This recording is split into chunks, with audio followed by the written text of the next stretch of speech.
Rodriguez. I am your superintendent, and tonight we are here to talk about the budget development process and to talk about preliminary projections looking ahead into next year and how it is that we're going to think through meeting the needs of our beautiful students.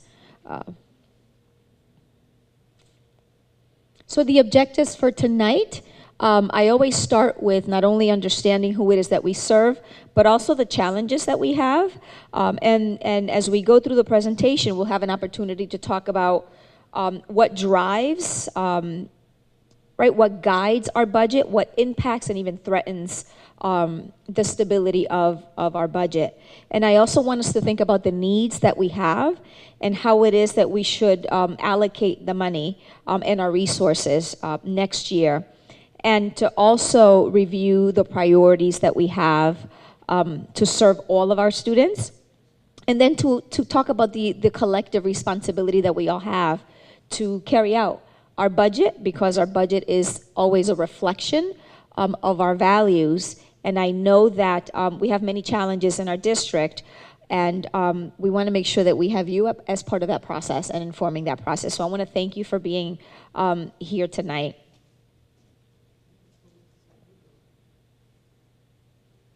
If at any time you have any questions, please feel free to stop me and we can engage in dialogue. So I want to start by framing the presentation around our commitment. Our commitment is to make sure that we are creating a network, a group of schools that are excellent schools that provide high quality teaching and learning for all of our students, regardless of where they may live in the city, regardless of the fact that it's a magnet or a neighborhood school. Our goal is that all of our students can experience high quality teaching and learning. We do have what I always refer to as a challenging context. Actually, let me go back to this slide. So this is who we are. This is the snapshot. We have 20,000, 141,000 students. Currently, we have 46 schools, 20 which are magnet and 26 which are non-magnet. We are fortunate to have such wonderful diversity. We have 97 languages that are spoken throughout our district. And we have English learners. 19% of our students are English learners. 18% of our students are special education students, and when I think about that, I think about some of the challenges that we have, and we know that we have deep student need in our district. We know that 74% or more of our students are eligible for free and reduced lunch. I mentioned already the 19% of our students that are English learners and the 18% of students that have disabilities, and we know that students need additional supports, and that additional supports mean additional either staffing, additional time that our students need to learn and review what they're learning, and that all means that we need additional funding in order to provide the best for our students. We also have persistently low performance, and if you all were part of the conversations as we created the district model of excellence, when we were having conversations throughout the community, one of the challenges that I pointed out is the fact that in Hartford, over the years, there's been little to almost flat improvement in terms of how our students are doing academically, our student outcomes. And currently we have 81.7% of our third graders that are reading below grade level, right? So 82% of our students are reading below. When we look at, so that's at the early stages, right, of the educational experience. When we look at the end, when it is that our students leave, we certainly want our students to graduate ready and then graduate on time. When we look at our data, we know that 7 of 10 students graduate on time. And so that to us is also an area of concern, because we want to make sure that we are throughout the years giving students the building blocks that they need to be successful by the time that they leave us, and then so that they can be ready and successful in college or career. And we have 13% of students that are not engaged in high school, and that's putting all those together. We know that that means that our students are not performing where we want them to perform. Clearly, there are students that are very successful as well in our schools, and so we want to see more of that. We also have fiscal constraints, right? These are the money challenges that we have. Last year, we had a $23 million deficit, and I requested a 1% increase from the city, and we were not approved for that 1%. That 1% was a total of $3 million. Because it was a $26 million deficit. And so we didn't get the $3 million increase, and so we then had to go back and identify additional reductions and mitigations, and a total of $26 million. And lastly, another challenge that we have is that our enrollment continues to decrease. Over the last 4 years, we've lost 15% of our enrollment, a total of about 2,000 students. And we know that enrollment drives budget as well. So all of those together impact how we are entering into this budget. And that's important to know because we have our commitments that we have made. We know that we have a district model of excellence and we have some priorities. On the left-hand side, and some of these are actually on this document that you have, those blocks, the colorful blocks, those are our 4 priorities. We certainly have a commitment to making sure that we deliver teaching and learning that engages our students, that challenges our students, and that keeps them engaged and that it meets their needs. We also have a priority around family and community partnerships. That's in the green. And we just want to make sure that we're partnering with you as we support our students. We have a commitment to school culture and climate, making sure that our students not only feel safe, but that they feel valued in schools. And lastly, we have a goal around operational effectiveness. And what that means is that we want to make sure that we have the resources every year to provide for the needs that our students have. So those are our main priorities, and we also have goals. That's on the other side, on the right-hand side, and in your handout, it's in the back. So our 6 major goals are in the back, and when we talk about making sure that our students are able to read on grade level by grade 3, we want to increase the graduation rate, right? The number of students that graduate on time. We also want to be able to create community schools. I don't know if any of you here have children that attend what we call a community school. Those are schools that take advantage of all of the community resources so that they can help students also achieve success. And we have a goal of making sure that we work to balance our budget so that every year, right, we're able to deliver for our students. And the school culture and climate goals. We want our students to be in school every day, on time, and ready to learn. So we want to decrease the absenteeism rate. And of course, we want to make sure that our students are feeling safe and valued. And so I mentioned the priorities and the goals because that's what is going to inform the decisions that we make when we build our budget. What are the funds that are including in our entire education budget? So our total budget is $416 million. And as you see in the graphic, the pie, there are 2 pieces of that 416. The red, those are our special funds. And these are very specific funds that supplement, right? They help additionally provide supports for our students. And many of these are connected to legislation around programs that are necessary by law for us to provide for our students. The other piece, the larger piece, the $284 million that you see in the blue, Those are general funds.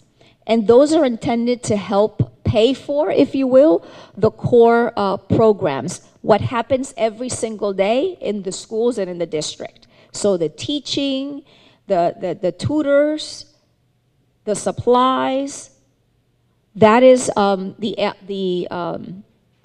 fund that supports the general operation every day in our schools. We have, for example, when we look at the red, the special funds, we have state grants that we receive. We have private grants that we receive from some funds. That's the additional in the special funds. Here's a list specifically of the fund. So general fund is our state education cost sharing grant and health and welfare funds.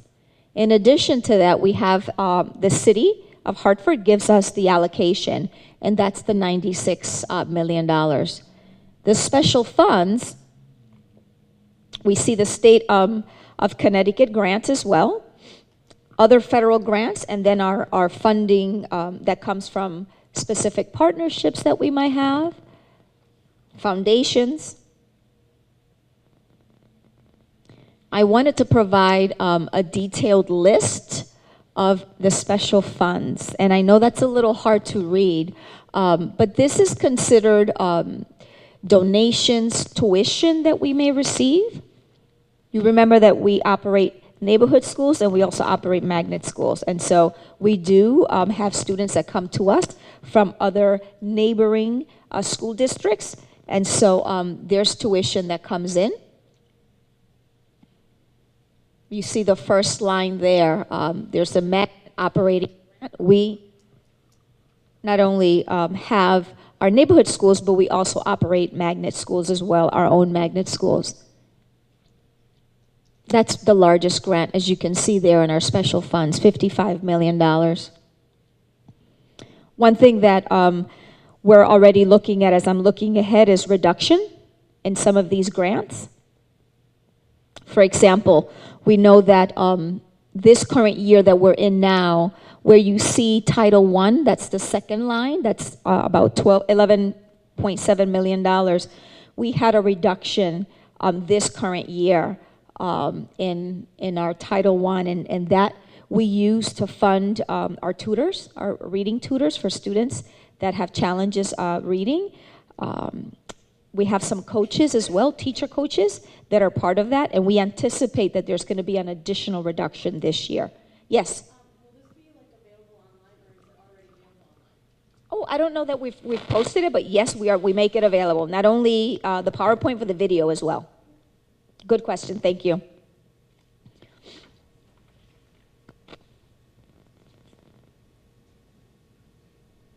Another way of seeing how the $415.9 million revenues come from. We see there that the blue is what is called the pass-through, the education cost sharing.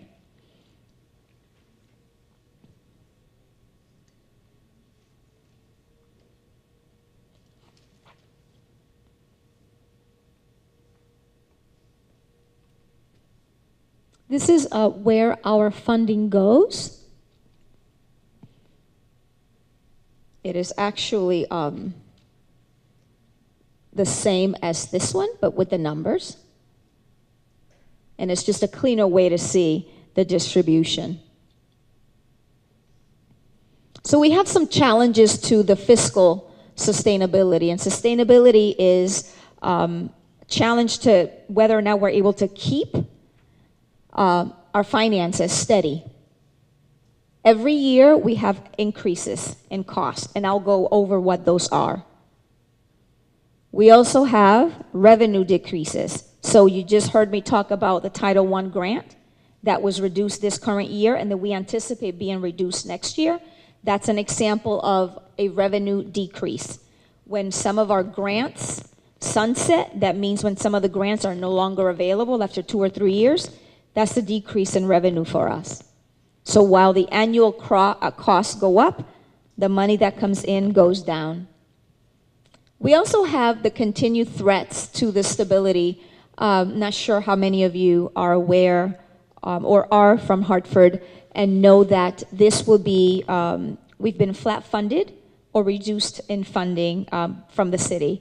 And so you know that the city clearly has its own challenges with regard to their deficit. And so that has a direct impact on us.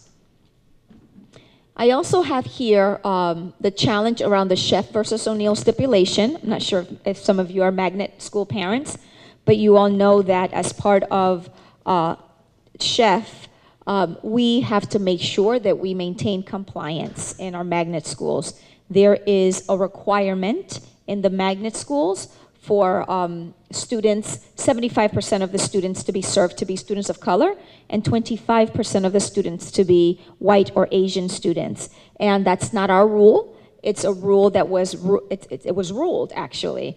And we have to abide by it, right? And so that means that we have to get students in to fit that 75% or that 25%. The challenge is that when we don't get enough students, we're not able to fill the seats either way. And so for us, that's a challenge because we certainly know, if you remember at the beginning of the presentation, that we have a lot of student need and they can't access some of those seats in our magnet schools. And for the some of the things that we are doing as a district is we are in the process, as you know, of reconfiguring our district so that we can utilize some of the resources and develop quality programming in our neighborhood schools. But until we're able to do that, we still have the challenge of Chef and the fact that some of these buildings are not being utilized to full capacity. Yes?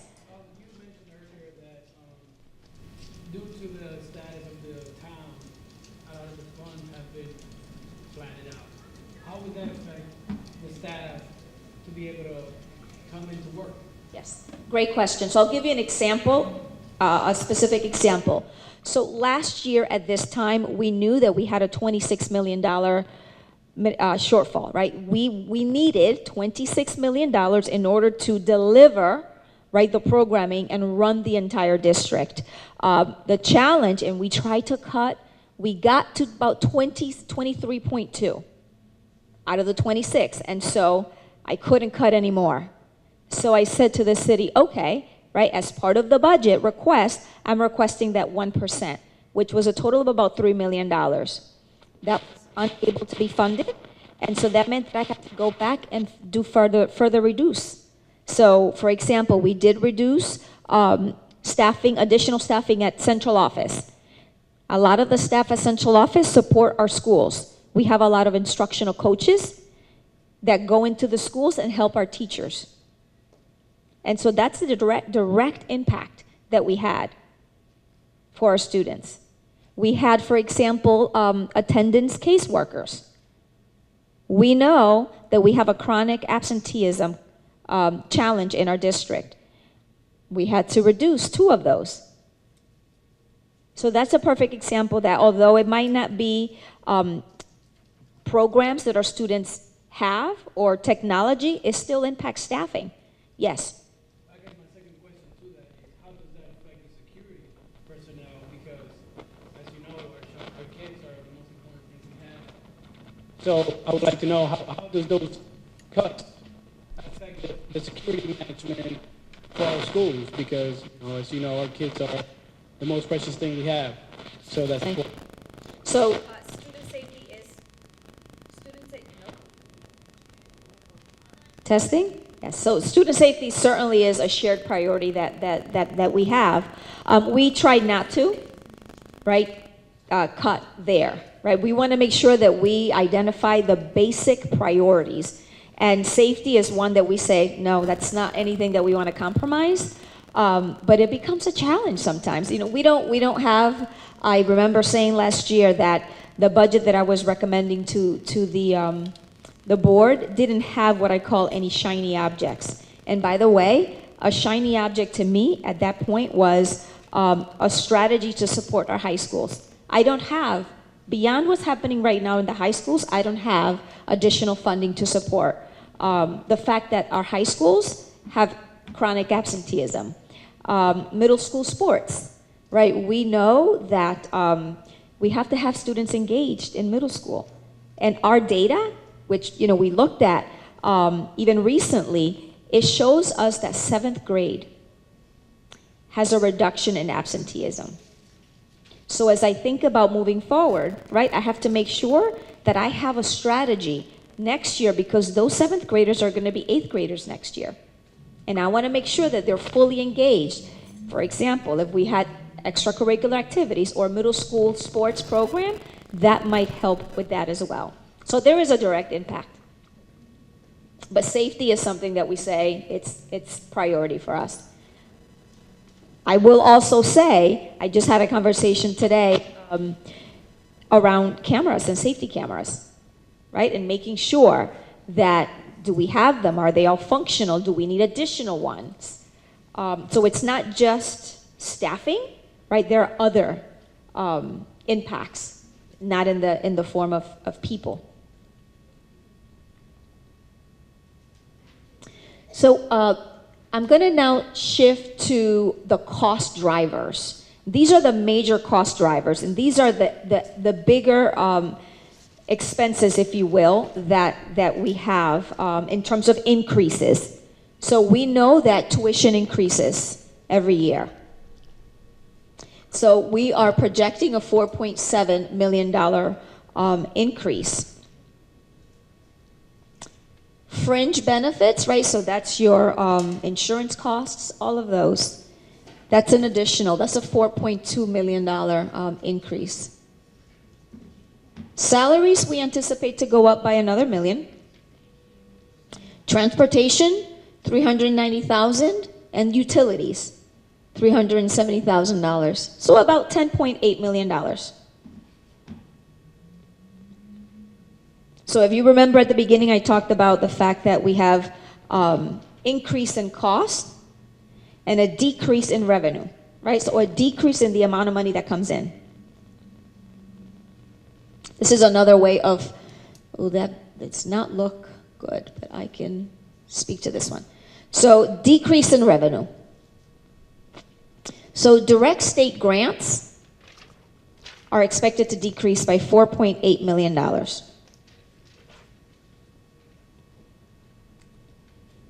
I spoke earlier about the grant that was supporting the tutors. That's an example. Federal grants also are going to project decrease by 6.3. And we have about $3.3 million that we're not going to get next year from grants. We've been fortunate to have some grants that have lasted 2, some of them 3 years. This is the last year, and we're not going to get those again. That's $3.3 million. So that's a $14.3 million increase.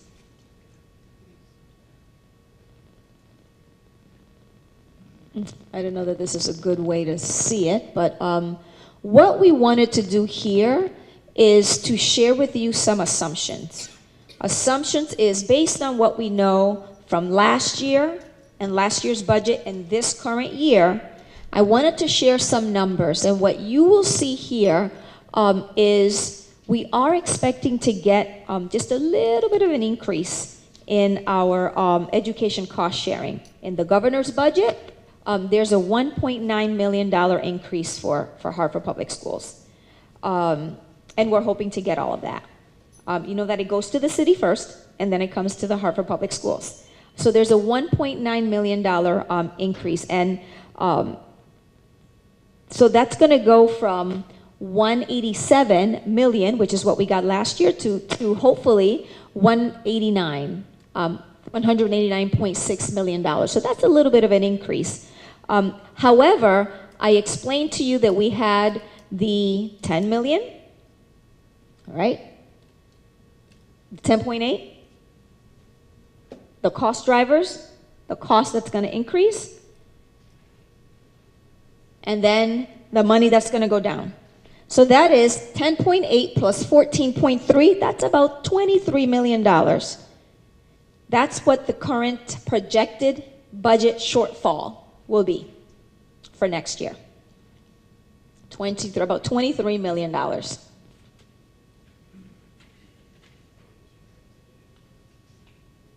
So $23 million. And then I come back to this, which is what we're saying we committed to in order to be a district model of excellence.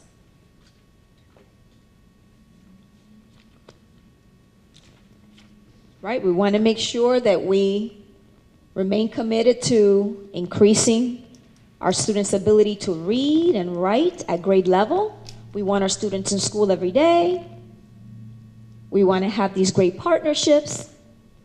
It's going to be a challenge for us to figure out how is it that we are going to bridge and mitigate, right? Reduce that gap of $23 million.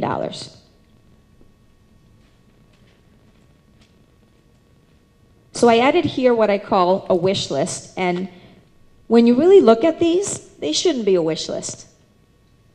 A middle school athletics program? These are things that in other towns exist. I didn't even put here, a music and arts program for the entire city.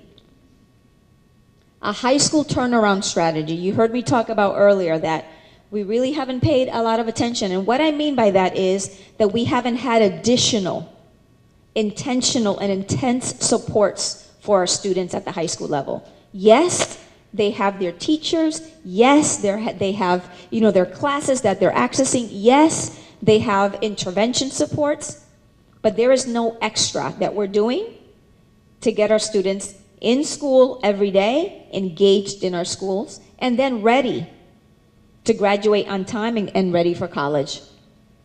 I also have here supports for displaced students. As some of you may know, we have received an additional 450 students from Puerto Rico as a result of the hurricane. And so, they've been part of our district since, a week after the hurricane hit the island. And we've been welcoming all of our students. And though we had identified schools that already had the bilingual supports, those numbers increased really fast. And now we have to, have our students all over our city. And we welcome every one of our students that comes to the door, right? Not only is it our statutory, our legal responsibility, but it's also something that we believe in, right? That we service all of our students. But we know that when you are an English learner, for example, right, that comes with additional level of teaching, instruction in a different way, right? Because we want our students to be able to access their learning. Same for our students with special needs. Same for our students that are gifted. We have gifted students in our district, but it's hard for us to meet their needs, right? And their curiosity and their intellect. And so a wish list these things should not be considered a wish list. And then to your point earlier, you talked about school safety. Yeah, I would like to have the latest technology for school, for cameras. Yes. I think, honestly, I came out of the Harper school system, Cornmeadow, and then I went to Pathways of Technology. In society, we guard all our things, jewelry stores, banks, we take a lot of pride in providing the best security for those things. But for some reason, we have failed to provide the best security we can for our biggest assets, which is our kids. And I think that's kind of mind-boggling, having served my country and come back and then see that it's kind of, it's a little bit upsetting, I think. I share your sentiment, right? We're talking about priorities. I share the sentiment around education funding. And the fact that, we've had a flat or reduced funding in Hartford. And we know that Hartford, compared to our peer districts, right? That's the New Havens, the Waterburys, the Bridgeports, we service the highest need population. The highest number of students that live in poverty, the highest number of special education students, the highest number of English learners. That's who we are. right? And we love and we want it, and we are committed to serving each one of our students, but we have to do that well.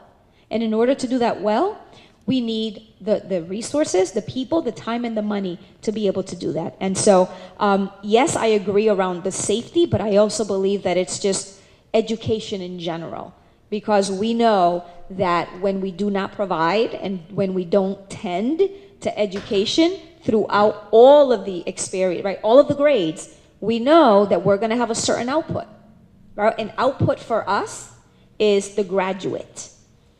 And we know that we want our students to be productive. We know that we want our students to go to college, and we know that we want our students to be successful in college, right? So that they have the skills that they're able to stay in college, right, and finish, and then come back to their community, right, and be part of the community, and then contribute to the economic development of our city or any city.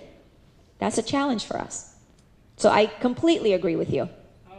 With Hartford, you know, the school system in Hartford, you guys support the most diverse type of students, you know, coming from poverty, language deprived. You know, in poverty, you can look information where most students only know about 400 words. So now, you know, how does this town or the state looks at this being one of the most capital really, and then kind of like you said, pull that funds out to where it's kind of leaving you guys out to hang. So what do we do as a society or as the public to try to be more aware of this and pass it along? Yeah, so that's a great question, and I'm going to connect that to the current conversation that's happening locally and even throughout the nation around student safety. So there's a call to action that we are seeing right now, right, around safety for our students and our schools throughout, and mostly being driven by students, right? And so I would say it's the same thing. If we want to see a change, right, there has to be a voice around that change, and I don't know if I would say that we've had that voice collectively. I will never say that it's been good enough, the effort thus far. But if we know that the demographic is going to continue to change, if we know that, for example, the projection is that there's going to be an additional influx, for example, of students that are coming from the island when next year starts. That's the prediction. So there's going to be a need for additional resources. I hear you. I think it's a collective approach to it. It's not just here. Certainly I'm an advocate, right? And I've certainly said, you know, we welcomed students, then, you know, we're going to service them. But already I have a deficit because I said I'm not going to not serve our students. I have to hire staff. So education, clearly, public education, right, has to be elevated. Completely agree. The budget process, we are going to try to align the resources with the priorities. As you all know, there are our school governance council processes, and then we at the district level are now also doing the same work with our departments. And, you know, the conversations are going to start. You know, when I think about a $23 million deficit, then we know that there are going to have to be reductions in staff. And just to kind of give you some background, so 2 years ago, we had about 230 staff members, positions that had to be reduced. Because 2 years ago, there was a $32 million deficit. Last year, 26, there were initially 80 positions that were reduced, some at the schools, many at central office, and then I had to go back, because remember I told you that $3 million was not given to us. I had to go back and reduce an additional 10 positions, so about 90 positions last year. This is affecting education starting from elementary all the way up to college, because like I'm currently an MCC student, and we just got cut, I think, $2 million. Yes, you do. So now, is this going across the state altogether? Where is this going as far as education goes for the state overall? Yeah, so I know that for some of the highest need districts, there was a little increase. So for example, this year, we got that 1.9 increase that I hope makes it all the way down to us, right? That's the expectation. But I don't know that other districts are impacted the way we are. You know, there are other districts that have additional revenue, right? They have housing, they're able to tax, they have a tax base. We don't have that type of structure in Hartford. And so there are a lot of pieces that are at play here, but nonetheless, our students still have needs. So next steps for us is to continue to engage, communicate, and listen, implement the budget process, and then continue to implement the district model of excellence. If you recall, the board did adopt the redesign of the district. That is a 3 to a 5 year plan. But, you know, once we get to do all of the elements of the plan, we may be able to have about $15 million that we can say we can reinvest in resources. That's not today. That's not going to happen next year, right? This is at the end of the entire process. We might be able to have additional funds to reinvest. But even if we had that today, you heard me talk about the fact that there's a $23 million deficit, right? So the numbers do not add up. I want to thank you. I will post not only the PowerPoint, but also the recording on the website. If you have separate questions, I'm here for a little bit. And you can always call us and ask questions and or give suggestions. Absolutely. Thank you so much for coming out.